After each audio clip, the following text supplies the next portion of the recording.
G'day folks, thanks for tuning in.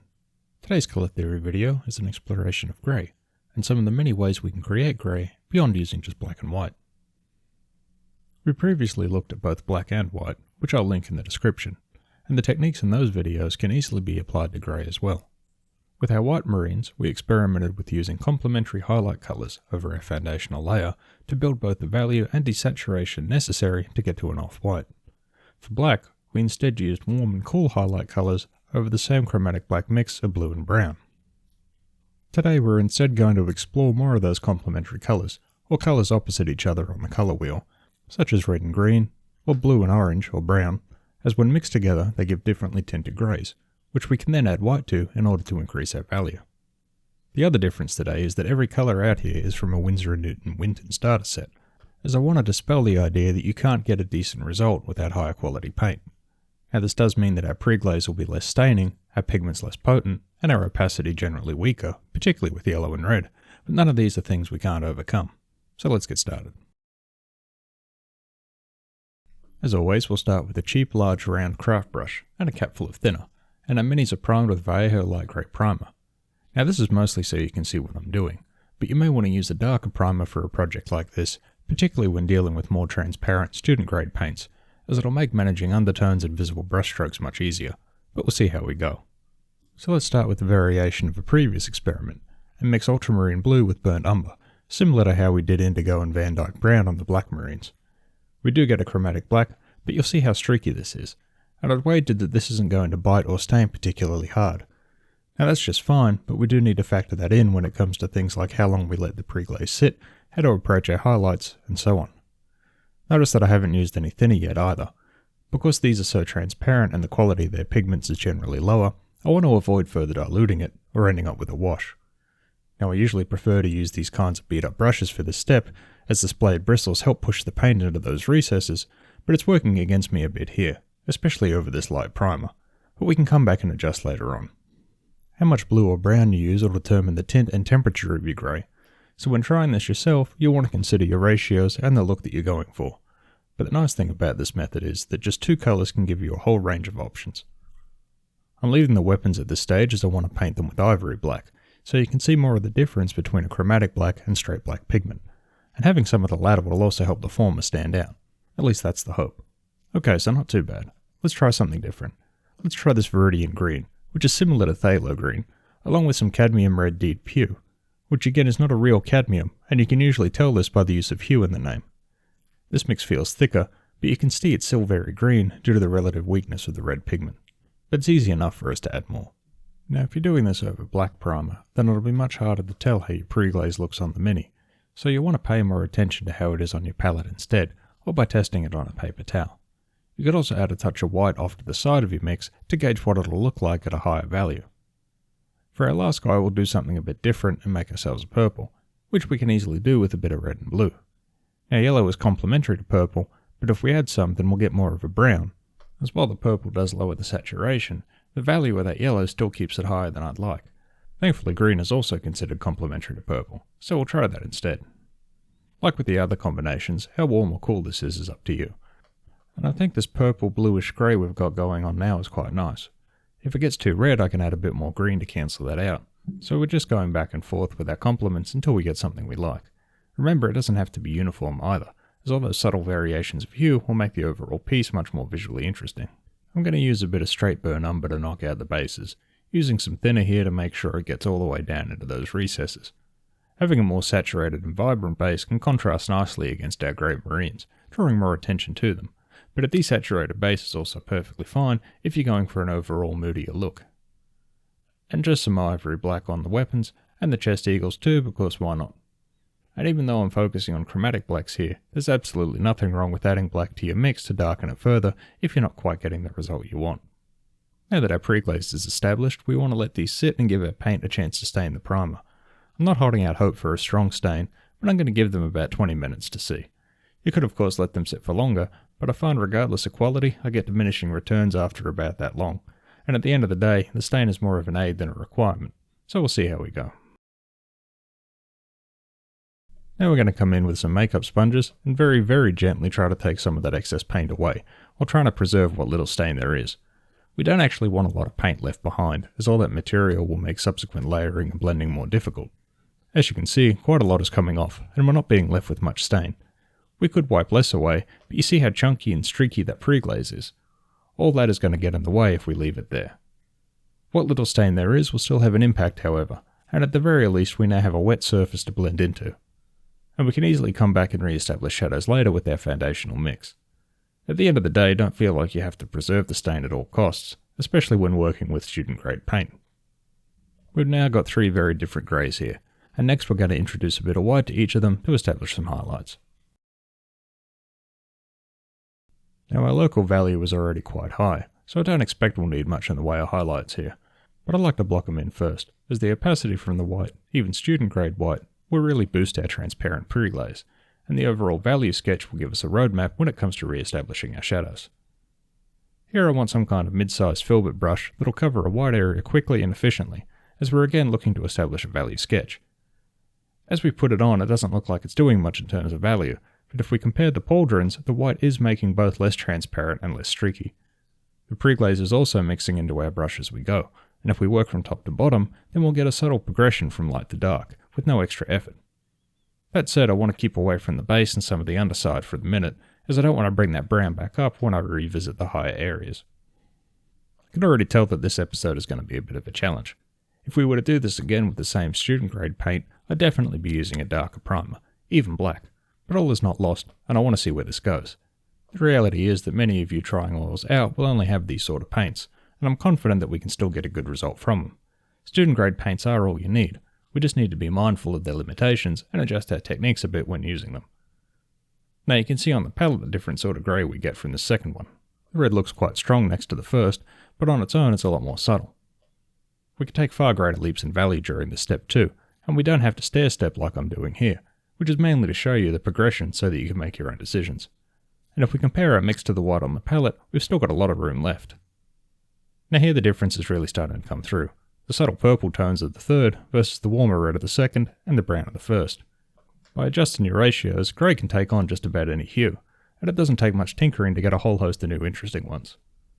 For the base I'm going to brighten it up with white, and make it a bit more vibrant with some yellow and red, again to give some extra contrast against the marines. Nothing too complicated though, and nothing we want to overthink. Then we want to come in with just one more application of white, this time pure white, but with the same brushes to save ourselves some room for later, so we can get a stronger sense of our highlights and therefore a better idea of where and how our shadows need to be. By now they're starting to look more like the marines in our white video, but we're looking to top out our value around here and spend most of the remaining time working in the shadows. Normally I go for more midtones in this step, then do the shadows, then blend everything together before coming back in for final highlights, but there isn't one true workflow, and I want to show you that you can tackle things in almost any order.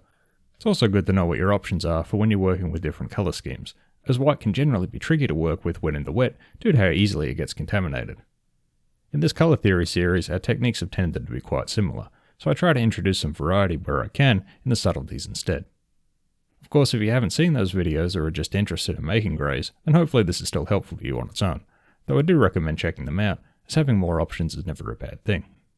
Next we're going to quickly re-establish some shadows, and also try to take care of this streakiness, which I'm sure many of you have been looking at with some concern. But don't worry, the ugly phase is just that, and that'll all come together with surprisingly little effort. A lot about working with oils, at least for me, is blocking and refining, which is what we're doing here. So to re-establish some of those shadows, we want to recreate our initial mix, at least as best we can, because again those subtle shifts are just going to make it more interesting, and then start applying it in the areas that we want to shade. This time my mix is leaning more towards blue, which isn't a bad thing, as the cooler shadows can offset the warmer midtones, so again don't be worried about matching your pre-glaze perfectly. If you find the paint isn't adhering, try adding a touch of thinner to it. Thin paint sticks to thick, and vice versa. And as we've largely been working with paint straight from the tube so far, a touch of thinner may be needed to ensure that it stays on there. It's always a good idea to add thinner in very small increments, as too much can erase our work, and it's always easier to add than it is to take away. So we're just going around and blocking in these shadows, and it might seem like we're making things worse here, but we're actually setting ourselves up for success, as we're about to come in with our blending brush and melt all of this mess together. The blending brush can be any clean dry brush, but I prefer round sables for their softness and their shape.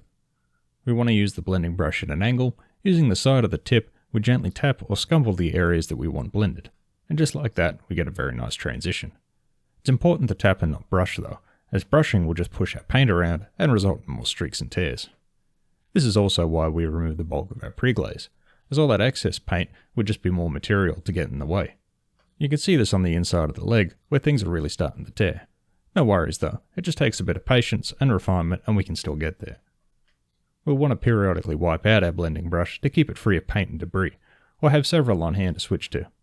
If you decide to clean it instead, make absolutely sure that it's dry before using it again, as cleaner and thinner will just turn it into an eraser no matter how gently you scumble with it.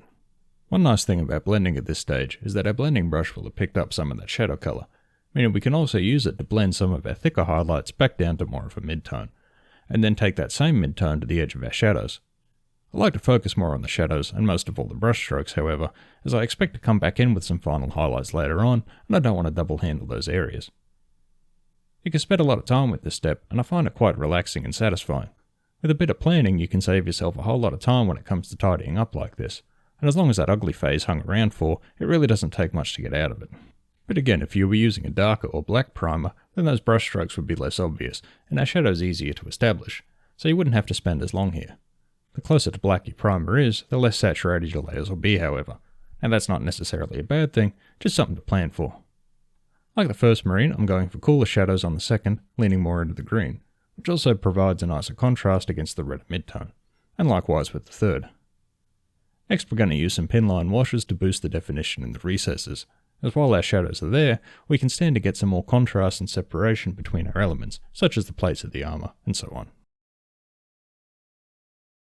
So for these pinline washes now, we're going to use a liner brush and quite a lot of thinner, and we're going to mix some ivory black in with our pre-glaze. A bit of black will give us some extra depth, and you could use straight black, but I like to preserve some of that pre-glaze for interest. So then we come in and just touch it to the mini, and if we've used the right amount of thinner, that should just snake into those recesses. I recommend testing this on a less obvious part of the mini first, and it may take some adjusting before you get it right. Too little thinner and it'll just glob on, too much and it'll spill everywhere. Either case is not the end of the world, as we can clean that up with our blending brush, provided we let it sit and give the thinner a chance to evaporate first. It can seem backwards to make a mess again so soon after cleaning up, but so long as we let this sit for at least 20 minutes, we can clean up those blemishes with even less effort than our brush strokes. If we get impatient and try to clean it up too soon, then all that thinner is just going to erase our work. So just trust the process and enjoy going around the mini and let that capillary action do the work for us. There's no hard and fast recipe here, and a ratio of thinner to paint will just come down to experimentation and practice. So just test, and test again, knowing that there's nothing we really can't easily undo. The goal here is to get some real separation and definition between those elements that are too narrow for us to get our brush down into. The washes mean we don't have to risk any of our hard work by trying to trace tiny lines in between those parts. Your shadows don't necessarily have to be black either, and using colour is a great way to add some extra interest. However, being over light primer, this is an easy way to get some guaranteed extra definition and separation. If you're new to this step, and I realise it looks absolutely hideous now, but like with our brush strokes, we'll easily be able to clean this up, and spending just a couple of minutes here is really going to help our mini pop. On the upper facing recesses, you may want to use a lighter wash, or no wash at all, as more light would be gathering in there more so than the downward facing ones. Again, it just depends on the look that you're going for. Like always, this is just a quick demonstration of the technique, and if you were to spend more time and care on this step, you'd get an even better result. But the goal is to give you options, and to hopefully make these sorts of results accessible and attainable. So again, it's important that we let these sit for at least 20 minutes or so you can either take a break, or as I like to do, come in and work on some of the other details, such as the leathers and lenses and so on. So like always, I'm not going to spend too long on this section, as the grey armour is the focus of the video, but I'm going to quickly knock out some of these details, as they're really helpful to unify the piece and give us an idea of what else we need to do on the armour. If you'd like to see more of this step or any of the other steps, I have real-time footage available over on my Patreon, which I'll link in the description. You can also get early access to videos, vote on future content, and more over there, and the support is greatly appreciated, as it helps me produce more content like this. So I'll start with some straight ivory black over the ribbing of the undersuit and the chest eagles, and touch up any parts of the weapons that we feel might need it. That black is going to mix in with the grey on the model, which is fine as we don't necessarily want to work up from pure black. We can always use straight black as a wash in the recesses for those darkest shadows anyway. When we add white to it, we can see that the ivory black is actually somewhat warm. If we wanted to cool it off, we could easily just add a bit of blue to the mix. Adding white to black, or any paint for that matter, is a good way to gauge its temperature. While white will desaturate a colour, it'll generally preserve its temperature. Of course, off-whites will have their own influence, but it's a handy trick to keep in your pocket. Like before, we can use our blending brush to smooth out these transitions, particularly on the weapon. And to help differentiate these elements despite being the same colour, we can use stronger edge highlights on the weapon and the chest eagles to indicate that it's a different material from that of the undersuit. For the purity seals, let's just do some umber highlighted up through white to make a nice parchment colour. We want a significant value jump here, as it's just paper after all, and if we want to later add some text, we'll need a bold background for it to stand out against. The wax seals can be whatever we want. I like to mix a bit of purple and then add some red, but we can again see the relative weakness of the student grade fake cadmium coming through here. But it's no problem, we just need to be a little persistent. And like before, any issues with adhesion can be easily solved by using thicker paint or by adding thinner, depending on how thick or thin the layer we're applying it to is. I address troubleshooting adhesion more in a separate video, which I'll link above. For the leather, I want more of a golden brown, which I can make by adding some yellow to the umber, and then highlighting it with more white. I'm applying this using my patented lazy man leather technique, where I just quickly scratch in some highlights and then stipple, not scumble, with my blending brush to give it more of a distressed look. Having some splashes of colour around the mini like this can help break it up and make things more interesting. Now for the eyes, let's do something different and mix it up a bit. For our first marine, we'll give him blue eyes to contrast nicely with the brown tones on the armour. The second will get very saturated red eyes, again to contrast against the greener shadows. We can make this more fiery by adding yellow. Over the last marine, some green eyes will complement the purple tones. We could make our greens cooler by adding blue, or warmer by adding yellow, or just highlighting them up with white if we wanted to preserve this relatively neutral viridian hue. In all three cases, we'll place a final dot of pure white towards the back, to give the impression of a reflective lens. Things are really starting to take shape now. Next we'll come in and tidy up that spillover that we've been patiently waiting on, as well as putting in some final highlights to round things out. So like before, we take our blending brush and scumble in those parts where we can still see some overspill from our wash stage. Now the thinner has had a chance to evaporate, we can just blend in what's left so there's no risk to the rest of our paint job. Of course, test this first in case you find you need to give it more time, and be extra gentle with your blending brush here, as we're again not looking to push things around, but blend them in. And as before, like magic, all those blemishes will just melt away. I find this part to be quite satisfying as it rewards us for our patience and reminds us to stick with the ugly phases and trust the process. You can always use your blending brush to refine things and when you're looking to clean up or enhance a gradient, and it's a very versatile tool and technique. Now that that's done, we can look at establishing some final edge highlights using pure white. I like to use a liner brush for this and trace the edge of that brush along those corners, as well as to use the tip to paint on some specular highlights on the curved surfaces. Unlike our white video, we're really just trying to get the uppermost and brightest edges with the white here, so that we don't overpower our grey and shift the overall look towards white. Just like with the pin washes, we can use edge highlighting to further boost definition so that our models are more readable from a distance. We can also bend the rules a little bit and highlight places we want to draw more attention to, even if they're not necessarily in places that would be catching the most light. And once again, the trusty blending brush can correct any mistakes or help blend in anywhere we feel has gotten a bit chunky. Even though we're using the same white on all three here, it reads slightly differently, as it's still going to be mixing as we apply it. And here they are all together, three very different greys made from varying combinations of complementary colours. And this is just a sample of what's possible. As grey is just a desaturated hue, we could make grey from just about anything. I hope this has inspired you to try making your own greys, whether it be for something as prominent as armour or for weapons or other accessories, as a chromatic grey is both easy to make and far more visually interesting than using just straight black or white pigment. So thank you very much for spending time with me here today, and a special thanks to my Patreon supporters, particularly those whose names are on screen, as I really couldn't do this without the extra support. If you had any questions about the products or techniques I've used today, or wanted to share your own experiences with mixing greys, I'd love to read about it in the comments. But again, thank you very much for your company, and take care.